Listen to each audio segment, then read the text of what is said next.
डूंगरपुर का आदमी अपने आप में मस्त होता है, बिल्कुल। अब आवाज नहीं आ रही, इसमें भी आप ठहाके लगा रहे हो। यही मस्ती डूंगरपुर की होती है भाई साहब। एक आदमी के, डूंगरपुर के एक आदमी के यहाँ पे चोट लगी, तो डॉक्टर ने उसका इलाज करने के लिए यहाँ से बाल काटे, तो उस आदमी ने गर्दन को इस तरफ किया और बोला ये कलम भी सेट कर दो।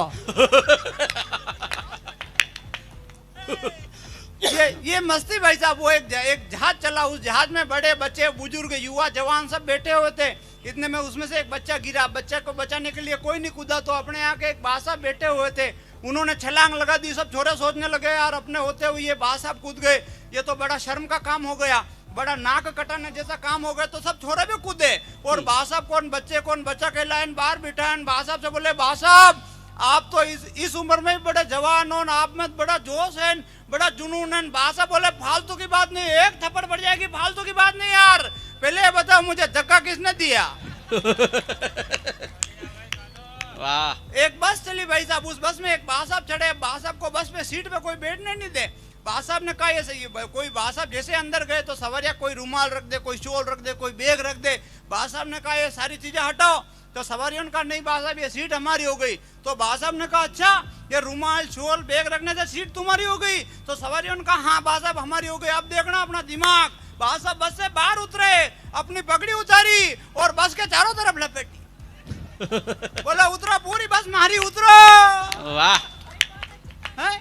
ये आनंद है भाई साहब। वो अब अपन तो भागड़ के आदमी, अब मस्ती के लिए पैदा होते हैं। अपने घर पे कोई मेहमान आता तो अपन उसको बोलते लो भाई साहब चाय पी लो, तो वो कहता मैं तो जस्ट पीते ही आया। फिर उसको बोलते लो भाई साहब नाश्ता कर लो, तो बोलता मैं तो जस्ट करते ही आया। फिर थोड़ी देर बाद उसको बोलते लो भाई साहब खाना खा लो, तो वो बोलता कि मैं तो जस्ट खाते ही आया। थोड़ी सी तेज मनोहर करके, थोड़ी सी तगड़ी मनोहर करके 2 रोटी उसको रख दो, 8-10 रोटी खाएगा तब तक तो ऊपर भी नहीं देखे। अपन भगवान से बोलते भगवान ये तो खाते ही आया, मान लो भूखा आ जाता तो मेरा क्या होता। ये भाई साहब मेरे साथ में घटनाएं, बहुत अजीब अजीब घटनाएं घटती। मेरी शादी होने वाली थी, तो विपुल भैया को मैंने कहा विपुल भैया आप यार मेरे बहुत प्रिय मित्र है, मैंने कहा आप मेरी शादी का कार्ड छपा देना। इन्होंने कहा ठीक है कानून में छपा दूंगा कार्ड। अब मुझे पता नहीं कि ये बहुत ज्यादा बिजी आदमी, इनको पता ही नहीं चलता है कि भाई करना क्या और इनसे हो क्या जाता। अब इन्होंने कहा ठीक है शादी का कार्ड मैं छपा दूंगा। अब मैंने इनको अपनी शादी का मैटर दे दिया लिख के। ये जहाँ पर शादी का कार्ड छपाने के लिए गए वहां पर 5-7 कार्ड और टाइप करके रखे हुए, कोई मिस्टेक हो गई, सारे फोल्डर मिक्स हो गए। अब आप देखना मेरी शादी का कार्ड कैसे छपा भाई साहब। इन्होंने शादी का कार्ड पढ़ा ही नहीं, आप जैसे बैठे हुए वैसे सारे मेहमान बैठे हुए, इन्होंने पंडित जी को कार्ड पकड़ा दिया बिना पढ़े। और पंडित जी ने मेरी शादी का कार्ड पढ़ना शुरू किया। अगर आपको आनंद आए तो कवि सम्मेलन को शुरू करना, तालियां बजाकर आशीर्वाद देना। शादी का कार्ड स्टार्ट। श्री गणेशाय नमः, श्री जानकी वल्लभो विजेते, श्री भैरवाय नमः, वक्रतुंड महाकाय सूर्य कोटि समप्रभ, निर्विघ्नम कुरु में देव सर्व कार्यसु सर्वदा। 2 दिल मिले, 2 वंश मिले, 2 सपनों ने श्रृंगार किया। 2 दूर देश के पथिकों ने संग संग चलना स्वीकार किया। भेज रहे हैं स्नेह निमंत्रण प्रियवर तुम्हें बुलाने को, ओ मानस के राजन तुम भूल न जाना आने को। आनंद कंद नंद नंदन प्रभु श्रीनाथ जी की असीम अनुकंपा से मेरे पिताजी का स्वर्गवास।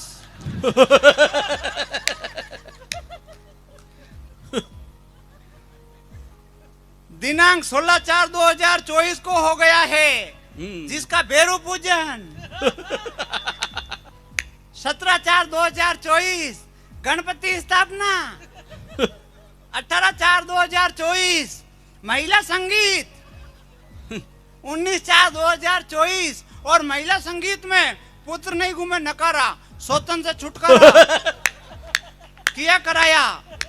ऊपरी छाया, पति पत्नी में अनबन, जमीन में गड़ा हुआ धन, प्यार में विफलता, व्यापार में घाटा, सिर दर्द, बदन दर्द, जोड़ों का दर्द, घुटनों का दर्द, सारी बीमारियों का इलाज बेजी साहब श्रीमान हीरालाल जी के द्वारा बिना चीरा।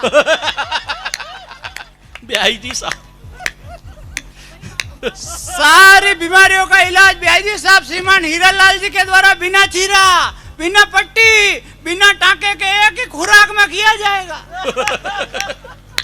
और उसमें नीचे लिखा हुआ नोट शव यात्रा ब्याई जी साहब श्रीमान फकड़चंद जी के यहाँ साय 5 बजे बस द्वारा जाएगी। और अरे पंडित वाह, नीचे लिखा हुआ बाल मनोहर।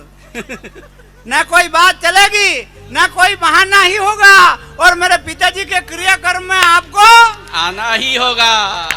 तालियां यार जोरदार। हाँ, आप हंस तो खूब रहे हो, ताली नहीं बजा रहे हो, एक बार जोरदार तालियां बजाओ। लेकिन हम वागड़ के लोग हैं, हम जानते हैं बुढ़ापे में अपने पिताजी की सेवा कैसे की जाती है, कैसे उनका ख्याल रखा जाता है। लेकिन इस बॉलीवुड ने हालात कैसे कर दिए। 4 पंक्तियां सुनाता हूँ, आप सबका आशीर्वाद मिले। कि मैंने मधुमास देखे, सावन के रास देखे, मेघ संग आंखों को बरसते हुए देखा है। जिंदाबाद। टूटी फूटी झोपड़ी में पूरा परिवार खुश, अभावों में उनको हंसते हुए देखा है। तो अनपढ़ लोग माता पिताजी की सेवा करे, बुढ़ापे में प्रेम से परसते हुए देखा है। और बड़े घर पकवान खाते हुए कुत्ते देखे, माँ पिता को रोटी को तरसते हुए देखा है। वाह वाह, जिंदाबाद।